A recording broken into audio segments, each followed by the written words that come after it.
J'arrive à peu près à 9h moins le quart le matin. J'ai lu en général au moins un journal dans le bus pour m'avancer. Et j'arrive ici et je lis les autres titres. Je parcours un peu le Figaro, je parcours Libé en général que j'ai pas lu avant. Et surtout les dépêches. Voilà.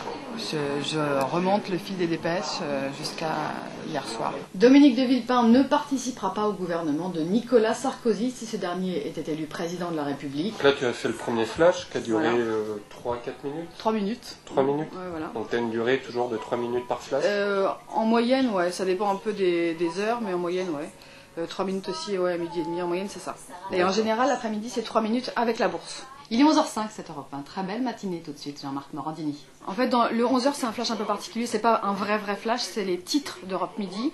Donc, c'est donner envie aux gens, aux auditeurs d'écouter Europe Midi en expliquant un peu comment les sujets vont être traités. Et là, en l'occurrence, aujourd'hui, c'est une émission un peu spéciale puisqu'ils sont, le studio est délocalisé à Lille. C'est la tranche la plus dense à préparer. J'essaie de faire mes titres en écoutant ce qui se dit dans Europe Midi, en ajoutant les infos dans mes titres, des choses qu'il n'y a en général pas dans la dépêche.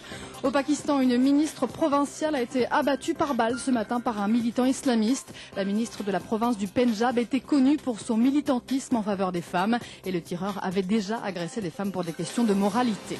À la Bourse de Paris, le CAC 40 est en baisse, moins 0,32% à 5721 points.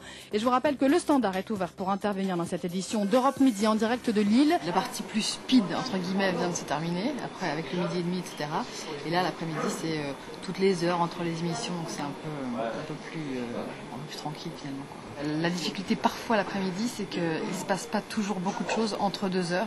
Donc il faut vraiment bien éplucher le fil de l'AFP. Si on a des reporters sur le terrain, on leur demande, on les appelle pour avoir des infos supplémentaires sur les sujets, parce que ça dépend, mais c'est l'heure un peu creuse parfois entre 13h et 14h, il ne se passe pas toujours énormément de choses, donc pas toujours facile.